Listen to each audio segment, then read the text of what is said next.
Hello बच्चों, स्वागत है आपका आपके अपने YouTube channel math with Savita Deswal में। और मैं हूं सविता देसवाल।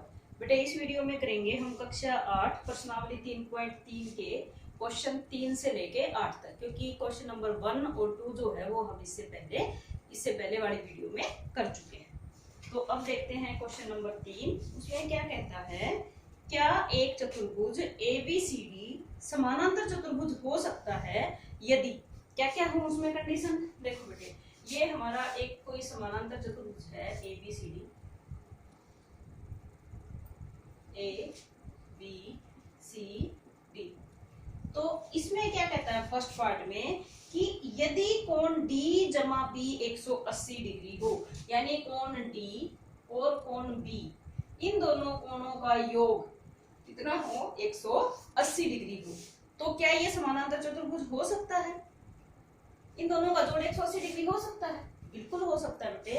अगर हम आयत की बात करें या वर्ग की बात करें तो आयत और वर्ग में प्रत्येक कोण 90-90 डिग्री का होता है, और अगर प्रत्येक कोण 90-90 डिग्री का होगा तो इसका और इसका जोड़ कितना हो जाएगा, 180 डिग्री। और वर्ग और आयत इन दोनों को हम समानांतर चतुर्भुज कह सकते हैं। दूसरी बात, समानांतर चतुर्भुज के सम्मुख कोणों का माप जो है वो बराबर होना चाहिए। तो दोनों 90-90 डिग्री के हो सकते हैं, और अगर दोनों 90-90 के हैं तो उनका जोड़ कितना हो जाएगा, 180 डिग्री। तो इसलिए ये संभव है, ये एक समानांतर चतुर्भुज हो सकता है। सेकंड पार्ट में कहता है AB, सेकंड ये तो फर्स्ट पार्ट था।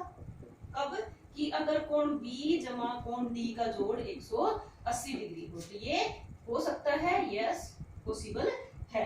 अब सेकंड पार्ट में क्या कहता है ये कि यदि AB बराबर है DC बराबर है 8 सेंटीमीटर और AD जो है वो 4 सेंटीमीटर है, AD 4 सेंटीमीटर है और BC 4.4 सेंटीमीटर है, यानी कि AB और DC ये दोनों तो 8-8 सेंटीमीटर है, ये भी 8 सेंटीमीटर है, ये भी 8 सेंटीमीटर है, AD 4 सेंटीमीटर है और ये 4.4 सेंटीमीटर है।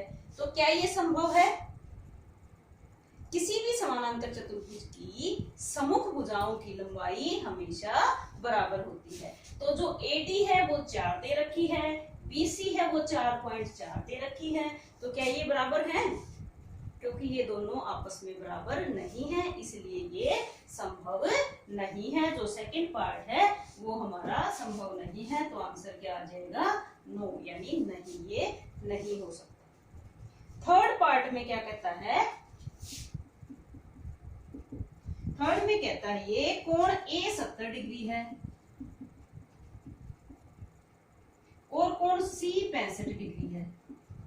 अब कोण A देखो, कोण A था ये है 70 डिग्री और कोण C इसके सामने वाला 65 डिग्री। तो क्या ये संभव है?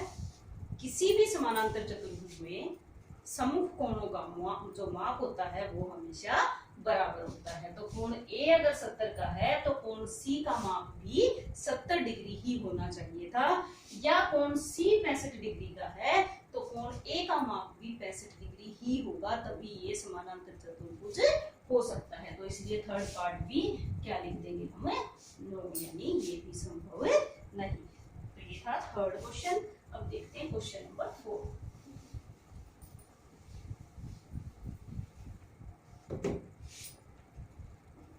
फोर्थ क्वेश्चन में कहता है ये एक चतुर्भुज की कच्ची आकृति खींचिए जो समानांतर चतुर्भुज न हो परंतु जिसके दो सम्मुख कोणों के माप बराबर हो। अगर एक पतंग हम बनाएं उसमें हम क्या देखते हैं, A B C और D, इसके जो ये दोनों सम्मुख कोण होते हैं इनका माप हमेशा बराबर होता है, और ये एक समानांतर चतुर्भुज नहीं है। क्यों नहीं है? समानांतर चतुर्भुज में तो सम्मुख भुजाएं जो है वो बराबर भी होती हैं और समानांतर भी होती हैं, जो कि एक पतंग में नहीं होती। तो एक पतंग जो होता है उसके दो सम्मुख कोण जो हैं वो आपस में बराबर होते हैं। फिफ्थ क्वेश्चन है, किसी समानांतर समानांतर चतुर्भुज के दो आसन कोणों का अनुपात, कोई भी समानांतर चतुर्भुज है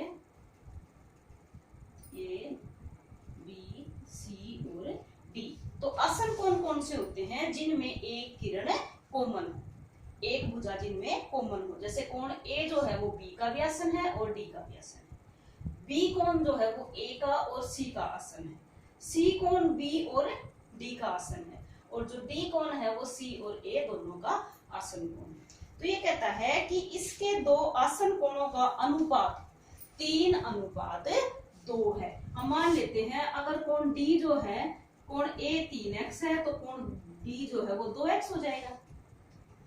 अब हमें करना क्या है, चतुर्भुज के सभी कोणों की माप ज्ञात कीजिए, इसके सभी कोणों का माप ज्ञात करना है। अब अगर कोण ए 3x है तो कोण सी भी 3x है, और कोण डी 2x है तो बी भी 2x है, ठीक है, क्योंकि समानांतर चतुर्भुज के जो समूह कोण होते हैं उनके माप बराबर होते हैं। तो हम करेंगे कैसे, माना कोण ए जो है वो कितना था 3x, तो कोण डी जो है वो कितना हो जाएगा 2x। अब कोण ए जो था वो कोण सी के बराबर था, और ए का मान क्योंकि 3x था तो सी का भी मान कितना हो जाएगा 3x, और कोण जो डी था वो कोण बी के बराबर था, और ये भी कितना हो जाएगा 2x। A B C D क्या है, ये चतुर्भुज तो है ही, समानांतर है या समचतुर्भुज है, कुछ भी है, ये समानांतर चतुर्भुज है। तो चतुर्भुज के जो चारों कोण होते हैं उनका माप कितना होता है 360 डिग्री। तो कोण ए जमा कोण बी जमा कोण सी जमा कोण डी, इन सब का जोड़ कितना आ जाएगा 360 डिग्री।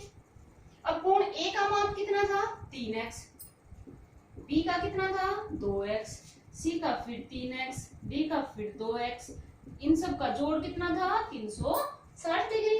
अब इन सब को जोड़ देते हैं, 3 2 5 3 8 और 2 10, 10x किसके बराबर हो जाएगा बेटा 360 के बराबर। तो x का मान कितना हो जाएगा 360 बटे 10, 0 से 0 कट जाएगी, तो x का मान कितना हो जाएगा 36 डिग्री हो जाएगा। अब कोण a का माप कितना था 3x, तो a का माप निकालने के लिए क्या करेंगे 3 गुना में 36, और 3 को 36 से गुणा करेंगे तो कितना आ जाएगा 3 छिके 18, 3 3 और 1 10, यानी कोण ए का जो माप आया वो कितना आया 108। जितना कोण ए का था उतना ही कोण सी का था। अब कोण बी का माप कितना आया, बी कितना था 2x, तो क्या करेंगे 36 गुना में 2, 2 छिके 12, 2 3 6 और 1 7। कोण बी का मान आया 72 डिग्री, तो कोण डी का मान भी आ जाएगा 72 डिग्री। ये थे एबीसीडी समानांतर चतुर्भुज के चारों कोणों का माप। तो ये था क्वेश्चन नंबर 5। अब देखते हैं क्वेश्चन नंबर 6।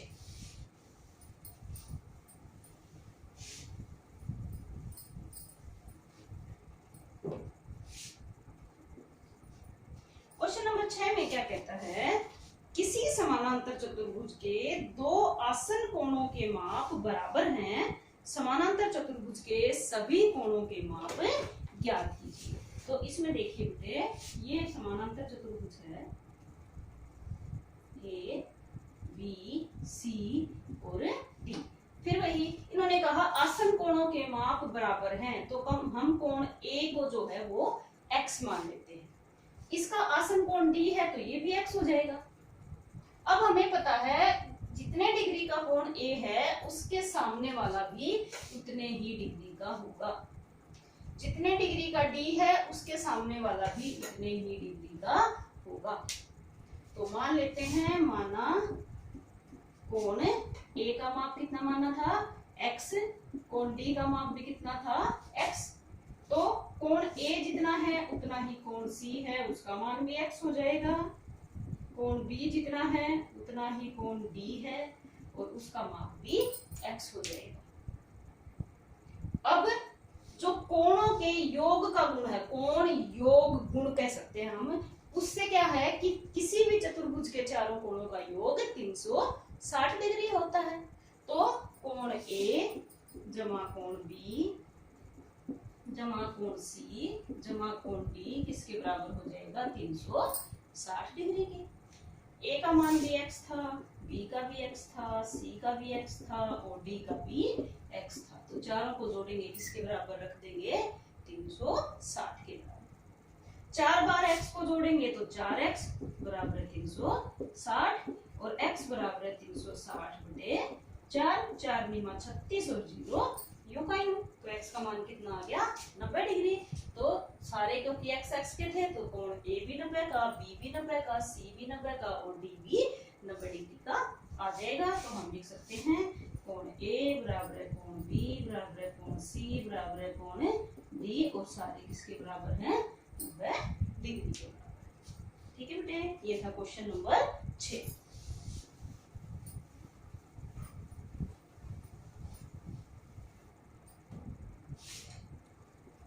सेवंथ क्वेश्चन में क्या है, संलग्न आकृति HOPE। संलग्न आकृति मतलब जो साथ में जो आकृति हमें दे रखी है इसका नाम है HOPE। इसमें ये कोण दे रखा है 70 डिग्री। ये कहता है संलग्न आकृति HOPE एक समानांतर चतुर्भुज है, x, y और z कोणों की माप ज्ञात कीजिए, ज्ञात करने में प्रयोग किए गए गुणों को भी बताइए।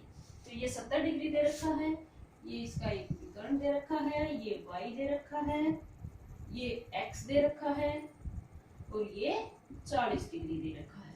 हमें ज्ञात करना है x, y और ये दे रखा z। हमें x, y और z का माप ज्ञात करना है और ये जो है HOPE एक समानांतर चतुर्भुज। अब बेटे ये 70 डिग्री है तो ये क्योंकि रैखिक युग्म बनाता है, अंदर वाला कोण हो जाएगा 110 डिग्री क्योंकि इन दोनों का जोड़ होगा 180। 180 में से हम 70 को माइनस करेंगे आ जाएगा 110 डिग्री का।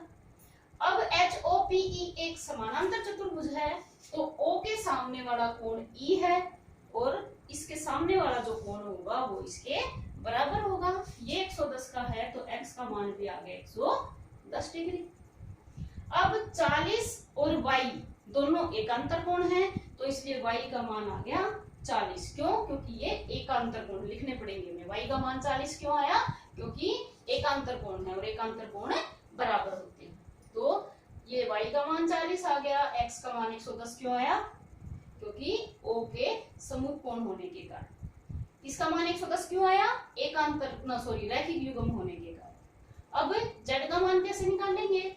इस त्रिभुज के अंदर HOP के अंदर त्रिभुज के तीनों कोणों का योग होता है 180 डिग्री। तो z जमा 110 जमा 40 इसके बराबर रख देंगे 180। क्यों? कारण क्या लिखेंगे?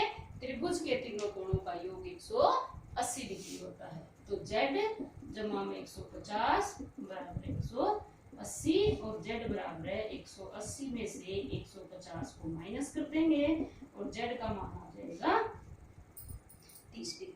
ठीक है, तो z का भी आ गया, x का भी आ गया और y का मान भी हमारे पास आ जाता है। तो ये था क्वेश्चन नंबर 7। अब देखते हैं क्वेश्चन नंबर 8।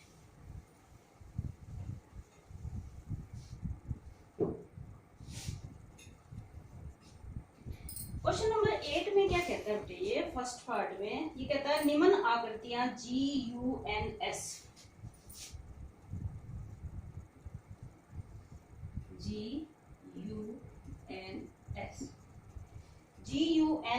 और RUNS। ये RUNS दे रखा है, RUNS ये सेकेंड पार्ट है और ये फर्स्ट पार्ट। समानांतर चतुर्भुज हैं, x तथा y ज्ञात कीजिए। हमें x और y का मान ज्ञात करना है। जो पहली आकृति है उसमें क्या दे रखा है? ये भुजा है 18 सेंटीमीटर, ये 3x है, ये 3y माइनस 1 है और ये 26 है। हमें x और y का मान ज्ञात करना है। अब हमें पता है बेटे किसी भी समानांतर चतुर्भुज में जो आमने सामने की भुजाएं होती हैं उनकी लंबाई बराबर होती है। तो यहाँ जी एस जो भुजा है उसकी लंबाई किसके बराबर हो जाएगी, यू एन भुजा के बराबर हो जाएगी। अब जो जी एस है उसकी लंबाई है 3x, यू एन की लंबाई है 18 सेंटीमीटर, तो x का मान कितना हो जाएगा 18 और ये 3 इसके नीचे चला जाएगा, 3 छिके 18, तो इसलिए x का मान आ जाएगा 6 सेंटीमीटर। ठीक है। अब जी यू जो भुजा है इसकी लंबाई है एस एन के बराबर। जी यू था हमारा 3y माइनस 1 सेंटीमीटर और एस एन है हमारा 26 सेंटीमीटर, तो 3y हो जाएगा हमारा 26, ये एक इस तरफ जब जाएगा तो हो जाएगा प्लस का, 3y किसके बराबर हो जाएगा, 26 में 1 जोड़ेंगे तो 27 के बराबर, और y का मान हो जाएगा बेटे 27, और ये 3 इधर आके इसके भाग में आ जाएगा, और 3 में 27, इसलिए y का मान आ गया 9 सेंटीमीटर। ठीक है, तो x और y ये दोनों के निकालने थे, y 9 सेंटीमीटर और x 6 सेंटीमीटर। अब देखते हैं इसका सेकंड पार्ट। फर्स्ट पार्ट को रफ कर देखते हैं। सेकंड पार्ट में क्या कहता है, आर यू एन एस, ये समानांतर चतुर्भुज दे रखा है, इसके दो विकर्ण हैं,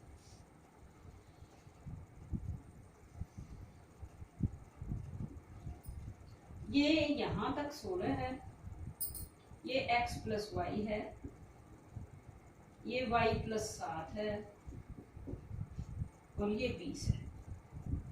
हमें x और y का मान ज्ञात करना है। अब क्योंकि ये समानांतर चतुर्भुज है और समानांतर चतुर्भुज के जो विकर्ण होते हैं वो एक दूसरे को समद्वि विभाजित करते हैं, यानी कि बराबर दो भागों में बांटते हैं। इसका मतलब क्या हुआ, जितनी लंबाई ओ एस की है उतनी ही ओ यू की है, जितनी लंबाई ओ आर की है उतनी ही ओ एन की है। तो सबसे पहले हम, क्योंकि ओ एन की लंबाई कितनी है, ओ एन किसके बराबर हो जाएगा, ओ आर के बराबर, और ओ यू जो है वो बराबर हो जाएगा ओ एस के, क्योंकि समानांतर चतुर्भुज के विकर्ण एक दूसरे को दो बराबर भागों में बांटते हैं। अब ओ एन कितना था हमारा, x जमा वाई, ओ आर कितना है 16, दूसरी इक्वेशन है ओ यू कितना था y जमा 7, ओ एस कितना है 20, तो पहले यहां से y का मान निकाल लेते हैं। अब y बराबर है 20, तो पहले ही साइड है, ये 7 इस तरफ आके माइनस का हो जाएगा, तो y का मान आ जाएगा बेटे 20 में से 7 गए 13, y का मान आ गया हमारे पास 13।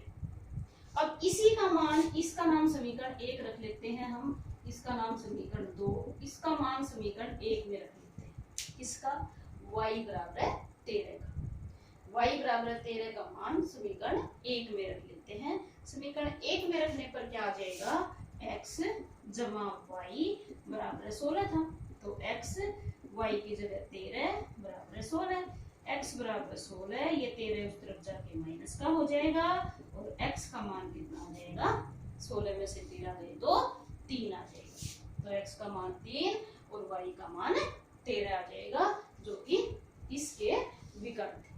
ठीक है, तो ये था हमारा क्वेश्चन नंबर 8 का सेकंड पार्ट। तो आज की वीडियो में बेटा बस इतना ही, बाकी जो क्वेश्चंस बच गए वो करेंगे हम नेक्स्ट वीडियो में। उम्मीद है आपको अच्छे से समझ में आया होगा। अगर फिर भी किसी बच्चे को कोई डाउट है कमेंट सेक्शन में आप पूछ सकते हैं। अभी तक जिस भी बच्चे ने चैनल को सब्सक्राइब नहीं किया है फटाफट चैनल को सब्सक्राइब करें, शेयर करें और वीडियो को लाइक जरूर करें। बाय।